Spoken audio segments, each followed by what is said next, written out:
अस्सलाम वालेकुम फ्रेंड्स, आज हमने लेक्चर नंबर 10 सर्कुलेशन इन फिशेस स्टार्ट करना है। तो लेक्चर से पहले ये जो सर्कुलेशन वाला टॉपिक होता है इसमें हमें कुछ टर्म्स का पता होना बहुत ज़रूरी है। जिस तरह के हमारे पास एक पल्मोनरी सिस्टम आ जाता है, एक हमारे पास जो है वो सिस्टमिक सिस्टम आ जाता है। तो ये दोनों सिस्टम्स क्या होते हैं? तो पल्मोनरी सर्कुलेशन जो है या पल्मोनरी सिस्टम ये क्या करता है, ये ट्रांसपोर्ट करता है डीऑक्सीजनेटेड ब्लड को लंग्स तक, ठीक है, ताकि वहाँ पे ऑक्सीजन को अब्जॉर्ब करे, कार्बन डाइऑक्साइड को रिलीज़ करे और फिर उसको फिर ऑक्सीजनेटेड ब्लड जो है वो दोबारा हार्ट तक लेके आता है। तो ये है पल्मोनरी सर्कुलेशन। फिर हमारे पास आ जाती है कि सिस्टमिक सर्कुलेशन क्या होती है। सिस्टमिक सर्कुलेशन जो होती है वो ब्लड को जो है वो between heart and rest of the body move करवाती है। यानी सिस्टमिक सिस्टम जो है ये ऑक्सीजनेटेड ब्लड को हार्ट से बॉडी तक लेके जाता है और डीऑक्सीजनेटेड ब्लड जो है वो बॉडी से दोबारा हार्ट में लेके आता है। तो ये हो गया सिस्टमिक सर्कुलेशन। तो हमें ये दो टर्म्स पहले पता हों, फिर हम आगे टॉपिक को स्टार्ट करेंगे। तो स्टार्ट करते हैं सर्कुलेशन इन फिशेस। तो हमें ये पता है कि जितने भी वर्टिब्रेट्स हैं, फिशेस ऑनवर्ड सारे वर्टिब्रेट्स हैं, इन सब का जो है वो क्लोज्ड सर्कुलेटरी सिस्टम होता है। तो जब हम फिशेस के जो है वो सर्कुलेटरी सिस्टम की बात करते हैं तो फिशेस में जो है वो सिंगल सर्किट सर्कुलेशन होता है, यानी कि blood only passes through heart once, के दो दफ़ा नहीं, एक ही दफ़ा जो है वो एक सिंगल सर्किट सर्कुलेशन होता है। हार्ट जो है उसका काम क्या है, ब्लड को पंप करना, और इसमें रेड ब्लड सेल्स भी प्रेजेंट है जिसमें हेमोग्लोबिन प्रेजेंट है, जो कि क्या करती है कि लंग्स में ऑक्सीजन को कैरी करती है, हेमोग्लोबिन। तो ब्लड जो है वो पास होता है आर्टरीज़ में, कैपिलरीज से, वेन से पास होता है। यहाँ मैं आपको एक डायग्राम दिखाती हूँ, पहले आप लोगों को ये टर्म्स भी पता हों, आर्टरीज़ में, कैपिलरीज में, वेन्स में क्या होता है। है तो ये बिल्कुल बेसिक सा नॉलेज, लेकिन कुछ लोग ऐसे होते हैं जिनको ये बेसिक चीज़ें भी पहले समझ में नहीं आ रही होती हैं, फिर उनको फर्दर भी कंसेप्ट उनके क्लियर नहीं होते, तो इसलिए मैंने ये चीज़ें भी ऐड की हैं। तो यहाँ पे देखें, आपको डायग्राम एक नज़र आ रही है और साथ में मेंशन है वन वे ब्लड फ्लो है, सिंगल सर्किट है। हार्ट क्या करता है, पंप करता है ब्लड कहाँ पे, गिल्स तक, ठीक है। आर्टरीज़ का क्या काम है, carry blood away from heart to tissues यानी बॉडी तक। कैपिलरीज का क्या काम है, site of gas and nutrient exchange. और वेन्स क्या करती हैं, कैरी ब्लड टू हार्ट। तो ये इन सब के काम हैं। तो अब आप यहाँ डायग्राम में क्लियरली देख सकते हैं, गिल्स हैं, ऑर्गन्स, आर्टरीज, ऑक्सीजनेटेड ब्लड को मेंशन किया हुआ है, कैपिलरी बेड है, डीऑक्सीजनेटेड ब्लड कौन सा है, वेन्स कौन सी हैं, हार्ट कौन सा है, ये सारा सिस्टम मेंशन है डायग्राम में। तो ब्लड जो है वो इन तीनों में से आर्टरीज, कैपिलरीज, वेन्स में से पास करता है। फिर हमने बात की कि एवोल्यूशन ऑफ लंग्स और जो सर्कुलेटरी सिस्टम है ये सेम टाइम पे हुआ था, और जब इनका एवोल्यूशन हुआ लंग्स का और सर्कुलेटरी सिस्टम का, तो फिशेस की बॉडी में क्या चेंजेस आए थे, लॉस ऑफ गिल्स हो गया था और delivery of blood to the lungs. और थर्ड पे क्या था कि separation of oxygenated and deoxygenated blood in the heart. तो ये थी वो चेंजेस जो लंग्स के और सर्कुलेटरी सिस्टम के एवोल्यूशन की वजह से फिशेस की बॉडी में आई। अच्छा जी, तो ब्लड सर्कुलेशन इन फिशेस। अब उन फिशेस में सबसे पहले हम देखेंगे जिनमें गिल्स प्रेजेंट, गिल्स वाली देखेंगे, फिर हम लंग फिशेस भी देखेंगे। और जिनमें गिल्स और लंग्स हमने पहले भी पढ़ा था कि दोनों होते हैं, और जब वो पानी में होती हैं तो गिल्स का यूज़ करती हैं, और जब वो पानी अवेलेबल नहीं होता तो वो लंग्स को यूज़ करती हैं। तो उनमें भी हम देखेंगे। तो जिनमें गिल्स हैं वो पहले देखें। इनमें 4 एम्ब्रियोलॉजिकल एनलार्जमेंट्स हुई थी इनके वेंट्रल एओर्टा में फिशेस के। और वो कौन कौन सी थी?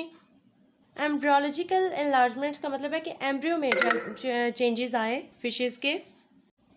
और चेंजेस किस में आए, वेंट्रल एओर्टा में जो है उसकी इनलार्जमेंट हुई, वेंट्रल एओर्टा में चेंजेस आए। अब वेंट्रल एओर्टा क्या है, मैंने साथ मेंशन किया है, carries deoxygenated blood from the heart to the gills, यानी वो सारा सिस्टम जो हार्ट से गिल्स तक ब्लड लेके जाता है वो वेंट्रल एओर्टा है। और उसमें 4 चेंजेस आए थे।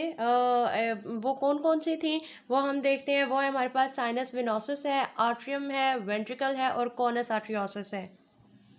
अब प्रोसेस क्या है कि जो वीनस सिस्टम है वो सारा डीऑक्सीजनेटेड ब्लड जो है बॉडी से हार्ट तक लेके आएगा। फिर वो ब्लड जो है यानी कहाँ कहाँ से पास करेगा, साइनस वेनोसिस से आर्ट्रियम, आर्ट्रियम से वेंट्रिकल, वेंट्रिकल से कॉनस आर्ट्रियोसिस में जाएगा, कॉनस आर्ट्रियोसिस से फिर ये जाएगा वेंट्रल एओर्टा में, जिसने आगे ब्लड को पास करना है। अब वेंट्रल एओर्टा जो है वो भी सारा पीछे से डीऑक्सीजनेटेड ब्लड आ रहा है, वो लेके आगे से एफरेंट वेसल्स होंगी जो इस ब्लड को स्टार्ट हो जाएंगी और ब्लड को लेके गिल्स तक ले जाएंगी। एफरेंट वेसल्स गिल्स तक ब्लड को ले जाएंगी और ये जो एफरेंट वेसल्स हैं ये फर्दर आगे से कैपलरीज में डिवाइड हो जाती हैं। और कैपलरीज का आपने पीछे फंक्शन पढ़ा है कि कैपलरीज में क्या होता है, यानी गिल्स तक अब ब्लड आ गया है तो अब कैपलरीज हैं, बेड ऑफ कैपलरी है, तो यहाँ पे न्यूट्रिएंट्स और गैसेस का एक्सचेंज होना है, ऑक्सीजनेशन हो जाएगी और अब ब्लड को जो है इफरेंट वेसल्स वहाँ से कलेक्ट करेंगी और उसको डॉर्सल एओर्टा में पास कर देंगी। डॉर्सल एओर्टा क्या है, जो कि ऑक्सीजनेटेड ब्लड को कैरी करेगा गिल्स से और बाकी बॉडी को डिस्ट्रीब्यूट करेगा। तो आई होप कि ये आपको सारा प्रोसेस समझ आ गया हो। यहाँ पे हम एक डायग्राम देखते हैं जिससे आपको कम्प्लीटली इसकी अंडरस्टैंडिंग हो जाएगी। तो ये है जी सर्कुलेटरी सिस्टम फिशेस का। तो यहाँ आप देखें जी, heart has 2 chambers in a row and blood from the body, यानी पीछे से वीनस सिस्टम जो है वो ब्लड लेके आएगा, डीऑक्सीजनेटेड ब्लड, और एंटर किस में होगा, साइनस वेनोसिस में, moves into atrium and then into ventricles. और वेंट्रिकल से इसने कहाँ एंटर होना है, कॉनस आर्ट्रियोसिस में। कॉनस आर्ट्रियोसिस से आगे एफरेंट वेसल्स होंगी जो जाएंगी गिल्स तक और गिल्स में कैपलरी बेड्स और वहाँ पे एक्सचेंज होगा और फिर वहाँ से इफरेंट वेसल्स उसको रिसीव करके डॉर्सल एओर्टा में ले जाएंगी। डॉर्सल एओर्टा पूरी बॉडी में ऑक्सीजनेटेड ब्लड जो है वो डिस्ट्रीब्यूट कर देगा।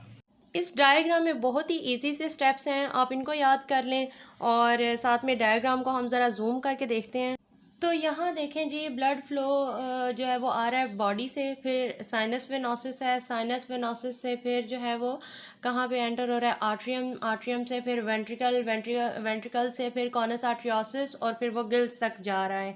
बहुत ही इजी डायग्राम है, आप इसको ड्रॉ कर सकते हैं, बल्कि ड्रॉ करेंगे तो ज़्यादा अच्छा इंप्रेशन पड़ता है। ये तो थी circulation in fishes that possessing gills. अब हम लंग फिशेस को देखते हैं। तो लंग फिशेस में जो है वो उनका सर्कुलेटरी सिस्टम थोड़ा सा चेंज है, उसका पैटर्न सर्कुलेशन गिल्स तक कंटिन्यू रहेगी, लेकिन वहाँ से एक नई जो ब्रांच आई एओर्टिक आर्च 6 जो है वो एक पल्मोनरी आर्टरी बनाती है। ठीक है, ये जो पल्मोनरी आर्टरी है यहाँ पे एक स्पायरल वॉल्व सी है, ये हमारे पास एक न्यू चीज़ है यहाँ पे जो डेवलप हुई। गिल्स तक सर्कुलेशन के बाद अब ये जो एओर्टिक आर्च ने पल्मोनरी आर्टरी बनाई है, ये असल में आर्टरी जो है ये ब्लड को लंग्स तक लेके जाती है। तो डायग्राम से आपको दिखाती हूँ पल्मोनरी आर्टरी। देखें जी, इस डायग्राम में पल्मोनरी आर्टरी साथ ही लंग्स हैं और ये जो 6th एओर्टा है इससे आगे पल्मोनरी आर्टरी बनी है जो कि लंग्स तक जा रही है। लंग्स के बाद पल्मोनरी वेन जो है वो ब्लड को कलेक्ट करेगी। अब हम देख लेते हैं कि इसमें प्रोसेस क्या है। तो गिल्स तक जो सर्कुलेशन है ना, वो बाकी सारा मैकेनिज़्म पीछे जो हमने फिशेस में डिस्कस किया वो सेम होगा, लेकिन जब गिल्स तक ब्लड आ जाएगा तो वहाँ से जो एओर्टिक 6 है जो अभी मैंने आपको डायग्राम में दिखाई पल्मोनरी आर्टरी, वो आर्टरी जो है वो सप्लाई करेगी ब्लड लंग्स को। ठीक है, और फिर पल्मोनरी वेंस जो हैं वो लंग्स से ब्लड दोबारा left side of the heart उसमें लेके आएंगी और वो हमारे पास होगा ऑक्सीजनेटेड ब्लड। तो हार्ट की लेफ़्ट साइड में हमारे पास ऑक्सीजनेटेड ब्लड आ गया है। अब आगे जब आर्ट्रियम और वेंट्रिकल जो हैं फिशेस के वो पार्शली डिवाइडेड हैं, कम्प्लीटली डिवाइडेड नहीं है, और इस पार्शल डिवीजन से क्या होता है कि डीऑक्सीजनेटेड ब्लड सेपरेट रहता है ऑक्सीजनेटेड ब्लड से जो कि लंग्स से आता है।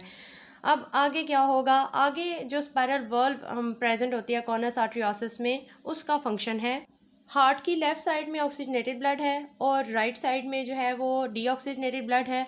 अब जो स्पायरल वॉल्व है कॉनस आर्ट्रियोसिस में, ये क्या करेगी, ये डायरेक्ट करेगी ब्लड को जो राइट साइड पे है, यानी डीऑक्सीजनेटेड ब्लड उसको पल्मोनरी आर्टरी में करेगी ताकि पल्मोनरी आर्टरी उसको लंग्स में ले जाए ऑक्सीजनेशन के लिए। और जो दूसरी हमारे पास है left side of the heart में, उसमें क्या होगा, स्पायरल वॉल्व जो है वो डायरेक्ट करेगी ब्लड को लेफ़्ट साइड से बाकी आर्चेज़ में, एओर्टिक आर्चेज़ में, ताकि वो सारे बॉडी टिश्यूज़ में ऑक्सीजनेटेड ब्लड को डिस्ट्रीब्यूट। ये है जी डायग्राम जिसमें एओर्टा 1 2 3 4 5 6 है, आगे से उसने पल्मोनरी आर्टरी जो बना दी थी, फिर लंग्स हैं, फिर पल्मोनरी वेन। आप इसको ड्रॉ भी करें। एक और बहुत अच्छी डायग्राम है जिसमें दिखाया हुआ है आर्ट्रियम का, वेंट्रिकल का, ऑक्सीजनेटेड ब्लड का और डीऑक्सीजनेटेड ब्लड का दिखाया हुआ है, सिस्टमिक सर्कुलेशन, पल्मोनरी। अब यहाँ इस डायग्राम में आप देखें कि आर्ट्रियम के बाद वेंट्रिकल है, उसके बाद गिल्स आ रहे हैं, गिल्स से फिर लंग्स देखें जी, लंग्स का एवोल्यूशन यहाँ पे हुआ। आप सोचते होंगे कि गिल्स कहाँ प्रेजेंट हैं, लंग्स कहाँ, तो इस डायग्राम में क्लियरली शो किया हुआ है। ठीक है, तो आई होप कि आपको आज का लेक्चर समझ आ गया होगा। तो मिलते हैं नेक्स्ट लेक्चर में, तब तक के लिए अल्लाह हाफिज़।